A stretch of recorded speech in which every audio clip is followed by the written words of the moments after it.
Living fully alive in every way. You're listening to Relationship Prescriptions with Dr. Carol. How are you handling the holiday season? Hi there, I'm Dr. Carol, and you're listening to Relationship Prescriptions. The holiday season is always a challenge, at least for many people. There's actually research that shows a significant number, maybe 45% at least in one big study, say that they dread some aspect of the holidays. They wish they could just jump from sometime in November to January. And most years, every year, there's always certain reasons that go into that. The daylight is getting shorter, at least here in the Northern Hemisphere, and so there's seasonal affective disorder. There's the extra expectations that many people place on the holiday season. The media and the standard ideas that Christmas is supposed to be a fun time, all bright and light, and emotionally it may not be. When your expectations are raised and that gets disappointed, it can set you up for a really big downer. And those are just some of the reasons that the holiday season can be really difficult emotionally for many people. And this year, there are even more reasons why this is a tough holiday season. 2020 has been a year unlike any other, and that is impacting our holiday season. More people are financially stressed this year than have been in quite a while. That adds more pressure on the holiday season. Because of the COVID-19 pandemic, we're not able to travel and meet with others as we normally might during the holiday season. The emotional fatigue of just going through so much stuff this year, it just places a lot on our souls during this holiday season. I have experienced some of that myself, and I have had to make the conscious choice to choose to celebrate anyway. That's not an automatic or an easy choice. I found myself at some times just wanting, I'll get presents for the children and grandchildren, and we'll have a bit of celebration together as we can under the circumstances. But I found myself hesitating to decorate for Christmas or similar kinds of things. And I believe that making the choice to celebrate anyway it's a defiant stand. It's saying that even in the middle of tough times, I am going to celebrate anyway. To help me talk about that, I had a recent conversation with a friend of mine, Dr. Michael Bishop. Dr. Bishop has been a marriage and family therapist here in Austin for over 30 years. In addition to a very busy clinical practice, he has been a professor and lecturer at several academic institutions, universities, and seminaries in the area. He is currently a clinical affiliate with the University of Texas Dell School of Medicine in the Child and Adolescent Psychiatric Fellowship Department. He is a licensed professional counselor, and he supervises trainees in developing skills to become counselors. He's married, a father of 2 adult daughters, and a grandfather. I talked with Dr. Bishop just before Thanksgiving about being resilient, and especially this time where the holiday season is coming and we have all this stuff on us from a very challenging year, the pandemic and everything else that's been going on. What is that like psychologically, emotionally in our souls? And what does it mean to be resilient in a time such as this? Dr. Bishop is a little transparent in sharing some of what he has experienced, how he has helped many of his clients in dealing with some of these issues, and we get real practical about some things you will want to consider in making it through this holiday season resilient for yourself. Now, the audio is a little different in this recording, but I believe it will be very helpful. We shared the video of this conversation with our online community recently in the Fully Alive group.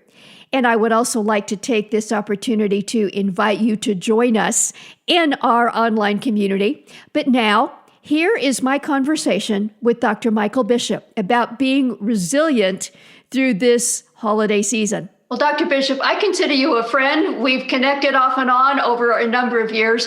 Thank you so much for taking time to be with us in this session today. You're very welcome. I'm happy to be here. Thank you for inviting me. Yeah. You have had a very, very busy year, especially around the COVID-19 pandemic and everything that's going on right now. Certainly that is one thing that is causing stress and anxiety, perhaps, for people. There's a lot of other reasons as well. We've just come through a contentious election season. The holidays are coming up. There's just a whole lot going on.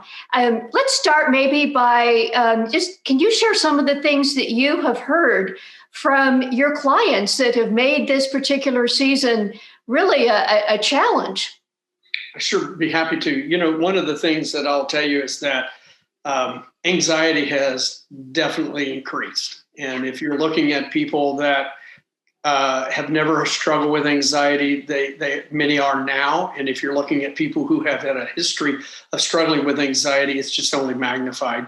And I would say the same thing for depressive disorders with folks that are experiencing depression with the issue of being more isolated now than they have been. It even makes it more difficult.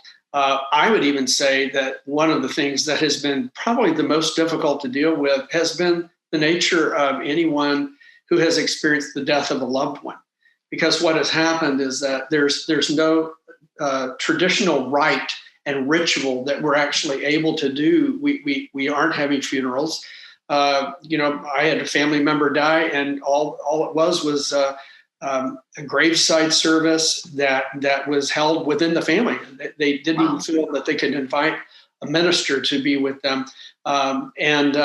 This was my uncle, and I was very close to him, but they only kept it with my two cousins and their spouses. And those kinds of things are particularly hard because it brings up a sense of grief. We use rites and rituals to help us process grief, and we're not able to do that right now. You have mentioned a couple things that are so applicable right now, certainly the losses that many have experienced. But going through the holiday season, rituals are a big part. We've just come through Thanksgiving. Wherever our audience may be watching from, you have certainly heard things from the authorities above you telling you can't celebrate in the ways that you're maybe used to. And Christmas is just coming up, and there is so much ritual and gatherings around these holidays. This is an extra difficult facet right now. It is. It really is. And as the CDC is saying now, be very careful about Thanksgiving. They expect numbers to increase. We're located geographically. Austin, Texas went to stage 4 yesterday. And those kinds of restrictions are important for us to follow as a health code, but they get at us psychologically. They frustrate us. We struggle with those. And when you look at kind of the whole context of who we are as people who live in the United States, we're people who enjoy our liberty. Yes. And unfortunately, some people are seeing this as an encroachment on their liberty. But, so are bicycle helmets. But we wear those when we ride our bike because it's safer. And I think that's the same thing with regards to wearing a mask or social distancing. And even within my own family, we are having to do Thanksgiving in a way we've never done it before. In fact, I would point out that we've never gone out and done any kind of medical test just to see if we can get together. And we're doing that this year. So there are a lot of things. And even in my own practice, I've moved from my office to my home, and I'm doing everything virtually, which took some time to get used to, and I'm used to it. And while it's doing okay, and I'm doing fine with that, it has been a challenge. And my wife asked me one day, what is it like, the difference between doing virtual versus doing being in your office and seeing your clients in your office? And I said, well, I'll tell you this, in the past, when the front desk would say your next appointment is here, I would go to the reception area, I would greet the people, bring them back to my office, close the door, sit down, and do therapy. I do that now virtually, but I have to worry about, is there a Wi-Fi connection? And when I'm in my office seeing people, I don't even think about that. I just do the work. And now I have so many other things that I have to think about that in the past I didn't have to. Yeah. You've mentioned isolation. You've mentioned our inability to engage in important rituals in the ways that we are accustomed to. Any other factors in this season that add to people's anxiety, depression, stress, just the whole package? I'm seeing a lot of marital instability, a lot more conflict. I'm seeing parenting difficulties. Yeah. Parents are on their own virtual work while attempting to help a child with virtual school, and that's a hard thing to do. As I saw a little photo in a magazine recently where there's a woman, and she was said that, I'm a professional in my business. I'm not a school teacher. And now Yes. I'm a professional in my business and I'm a school teacher. And that's a challenge. But I'm seeing the marital instability. And I was speaking not too long ago to a colleague who is a family lawyer. And this lawyer said that she cannot believe the number of calls she's getting with people saying, I'm interested in getting a divorce. And she said, I can only think of it as COVID related. I don't know how to think of it in any other way. And I'm seeing that very much as well. I will point out to this.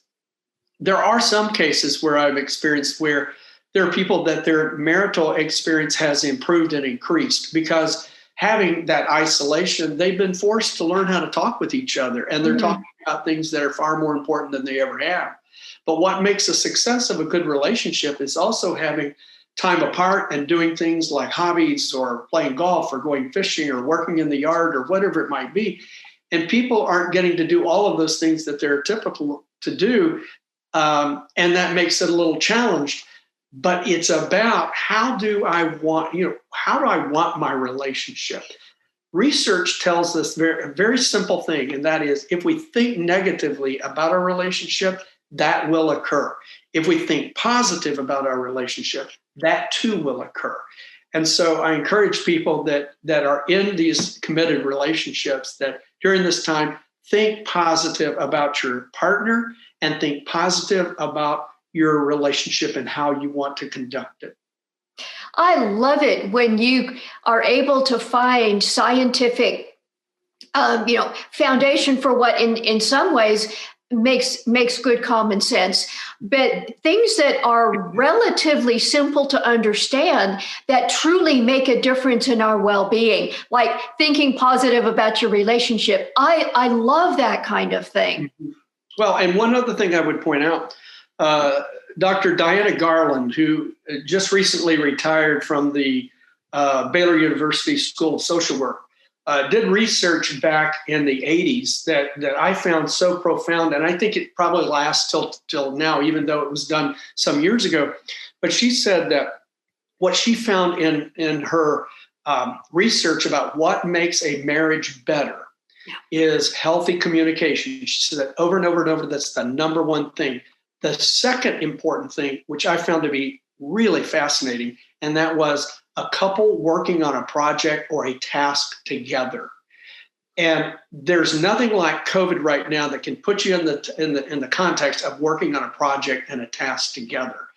And I think that when you look underneath that, how do you successfully conduct any project or task? And that is communication. Talking about the goal of the project and the goal of the task and who's going to do what. And so I think that Dinah Garland was onto something then, and I think that it's still true today. That is very understandable and actually rather profound. Dr. Bishop, in this season, how have you're a father, you're a grandfather, you're a professor, you're a therapist, and a human being, most of all. How have you, as a human being and with all these different roles, what does it look like for you? Has it been tough? It has been difficult because, well, I will say this. There's one positive, and that is I don't have to fight traffic to go to the office, and I've enjoyed that part. My wife teases me that I've turned a 40-minute commute into a 5-second commute. So that's a positive. But it has been difficult because, like I said earlier, I have to worry about technology in ways that I never had to in the past. I have far more calls coming in for therapy. I had one of the most painful conversations with a former client. Hadn't seen this client probably 10 years, but he called because he is a business owner, and he is a business owner that takes very seriously his responsibility to his employees. And the average year of in this company for employees to be there is 25.5 years on the job. That's because he takes it seriously, that he pays his employees well, and he takes care of them, and he gives them good health care. But because of the pandemic, he had to make decisions about layoffs. And he said, I'm going to have to go to therapy to be able to deal with the pain of letting people off that I have known their spouses, their children, and that is a challenge. And it was really some painful time of listening to him go through, who do I make that decision for? What do I do? And that's particularly hard. I would also point out that it's been a challenge for me because of taking on all of this suffering that people experience, and to listen to that hour for hour throughout the day. What I've had to do is to make sure that I set boundaries for myself, that I turn off my phone, I turn off my emails at a certain time. Fridays, I spend as much time outside as I possibly can because I need that sunlight for vitamin D, but I also need that time to be out in nature because that's one of the ways that I recharge. But I've had to make certain types of choices for myself that are about self-care. Yeah. Because I can't be there for people that I serve unless I'm taking care of who I am. What a great perspective that I think applies to all of us, whether you're a parent wrestling with having a child that you are now, a teacher for, or in whatever capacity, large or small. You can't give to somebody else what you don't have. Right. We've talked about a lot of the challenges, and you've already hinted at some of the ways where we can find resilience. But I'd just like you to really, dive into that for a few moments and talk about some of the principles that you've already begun to illustrate for yourself, but that you, I'm sure, are helping your clients having to put in place in ways that maybe didn't really have to, maybe they weren't quite as important in other seasons, but are becoming even more important now to just be resilient. I think resilience comes through reading and reading good books that can inspire you, reading good books that can help you learn, but also reading good books that just do nothing but entertain you. I think that is an important thing. This other thing I would say is exercise. Exercise helps us with resilience. And I remember hearing Dr. Kenneth Cooper, who opened up the Aerobics Institute in Dallas some years ago. I heard him in a presentation where he said, to exercise, you don't have to be athletic. You only have to be recreational. And you don't need to be able to have to be a wonderful athlete to jog or to walk or to ride a bike or to lift some light weights just to keep yourself toned. But I think that any kind of exercise, it helps the body fight off infection, and it helps the body fight off inflammation. And those are the kinds of things that we need to always keep our eye on. I would also say that my wife and I have done something that we have found particularly enjoyable. We both enjoy cooking, and we both enjoy good food. And but we have worked on, we take the New York Times and we get a recipe every day emailed to us. And we have tried kinds of foods that we have never thought about cooking. But what has happened with all of that is that not only have we've dined well, but we have enjoyed just the experience.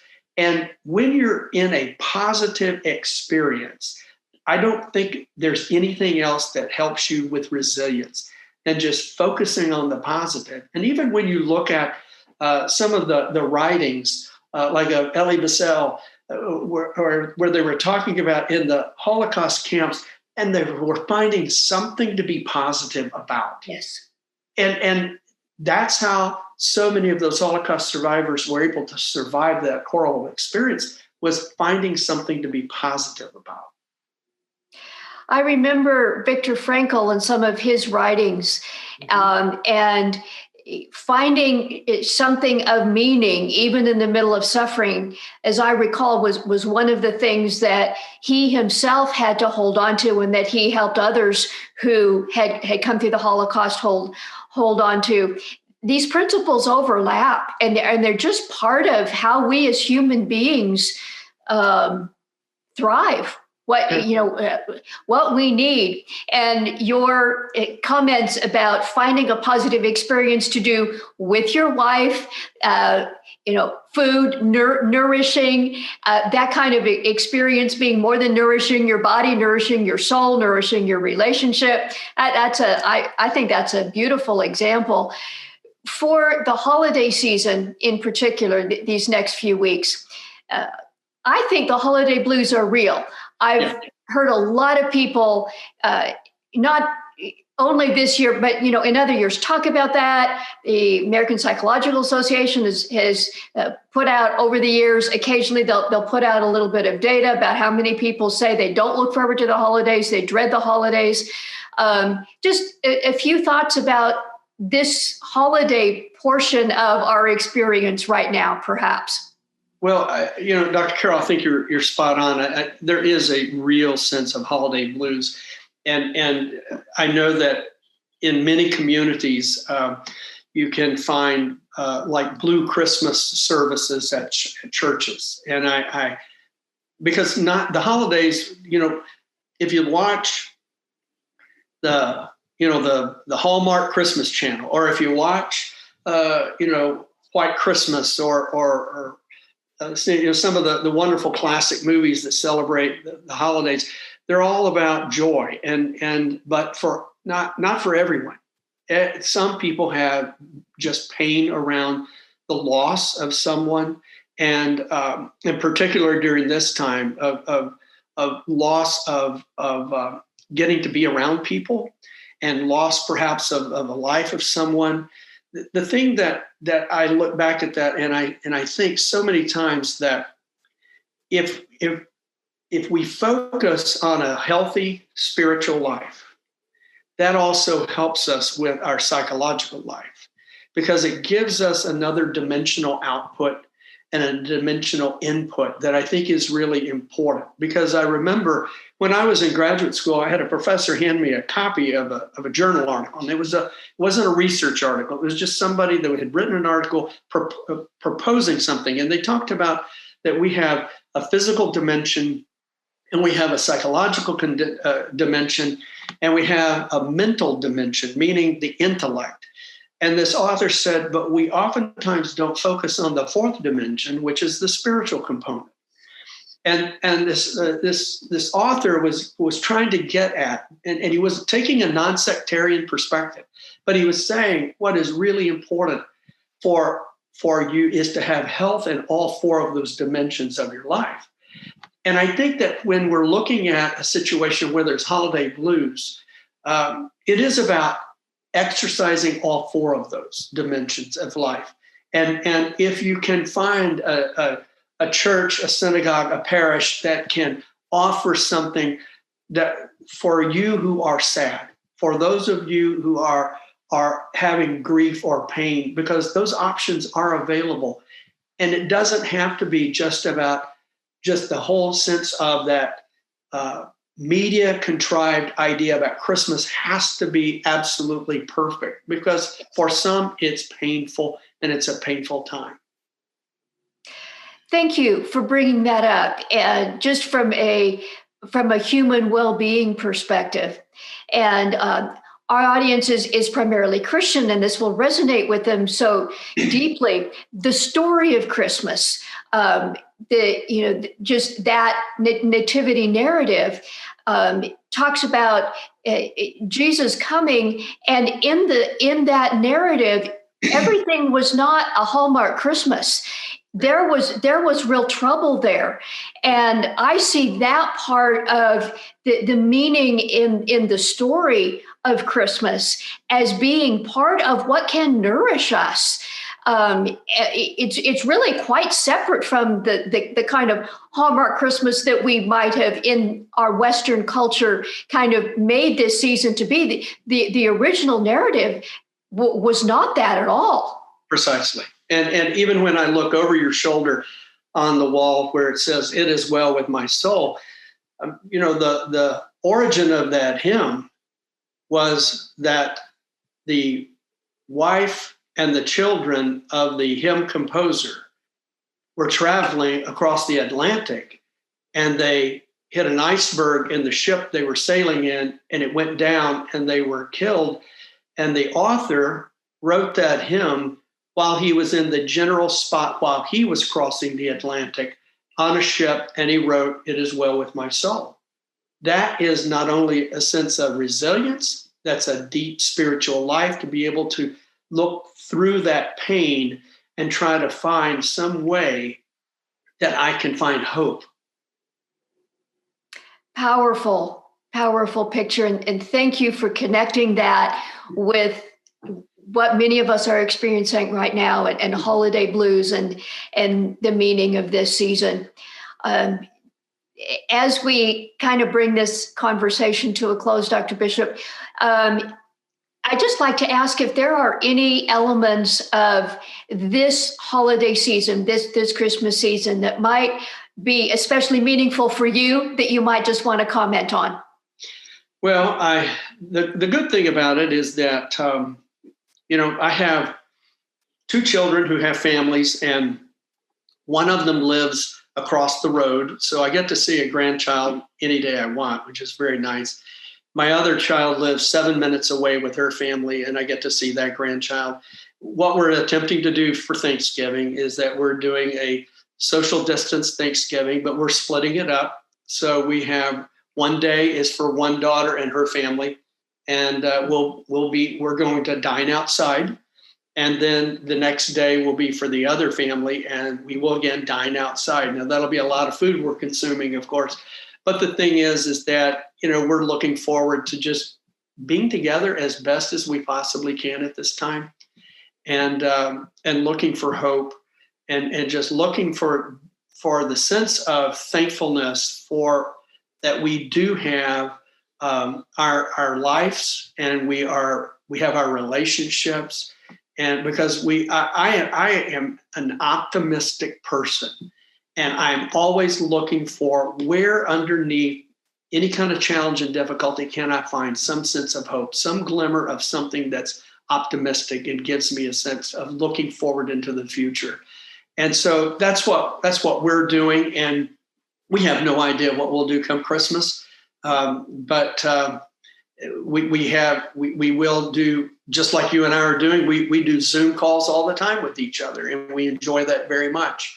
But it's just all different now. It's just different. Different, but worth investing in, worth nurturing in, even though it doesn't feel as easy, if we want to say that, but it's still important. It's still worth it. Absolutely. In fact, humans are the only mammals that our brains scan for differences. other mammals scan for similarities.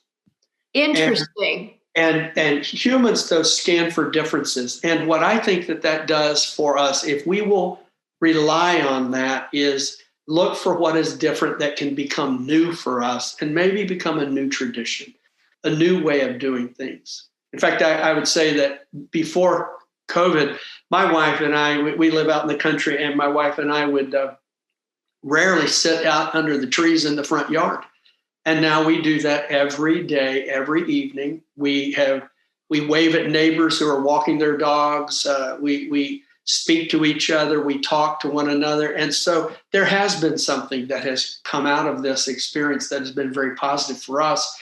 And well, we are aware of how many people drive fast up and down our road, which we wish that wouldn't happen. But the fact is that we enjoy that sitting out in the shade. And I came from a farming background. My family were farmers, and I remember as a child sitting out on the front porch in the evening or sitting out under the tree and being with family and talking. And there's something positive about that. And one of the things that the CDC says is, small groups, but be outside. Well, if you've got an opportunity for good weather, utilize it. Be outside and sit with folks and tell stories and talk. Yeah. Well, thank you, Dr. Bishop, for sharing of your own experience and highlighting some things that we can do that can bring meaning and help us be resilient, even with the challenges that are going on. We're not dismissing what we have to deal with in life right now, but that we don't have to just crumple. There are ways we can focus our energies, our attention, and still thrive. Thank you so much for spending this time with us, and may the rest of your holiday season be bright. Same to you. Same to you. Thank you very much. I hope that as you listen to that, you noticed some things that you can incorporate into your daily life, into your relationships, into just the way you handle things that will help you be more resilient through this holiday season. I do want to mention something that I have myself had to pay attention to, and one of the ways I am choosing to celebrate. When Jesus first came into this world on the first Christmas, now we know it wasn't December 25, but what we celebrate at Christmas is the incarnation, when Jesus came in human form. It was a mess. The world was a mess.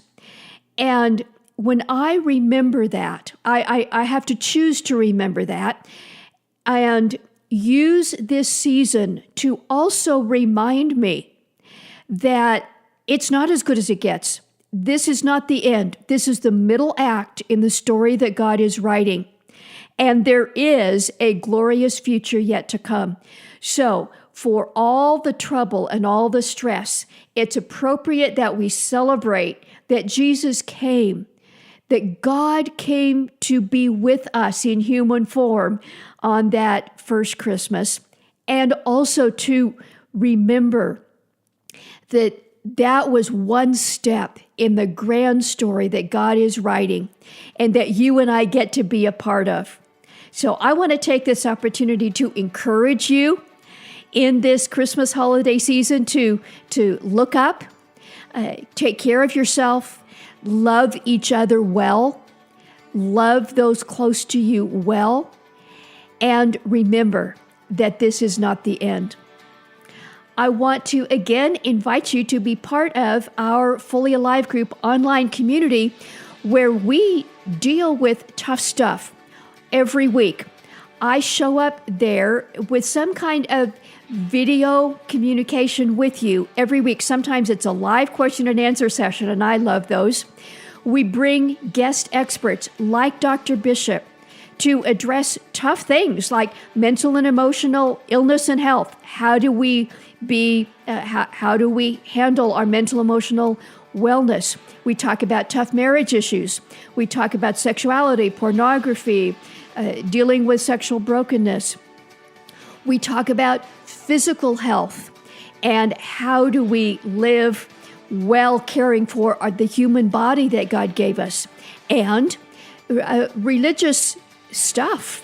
The authentic discipleship that Jesus calls us to, which is not a list of do's and don'ts, getting past toxic religion. I would love to have you join us in that community, fullyalivegroup.com. Thank you again for being part of our podcast family. And until next time, may God bless you. Thank you for listening to Relationship Prescriptions with Dr. Carol. Our purpose is to provide trustworthy resources that help you and others live fully alive in every way as God intended. If you would like to help others experience transformation in their lives and relationships, we invite you to partner with us.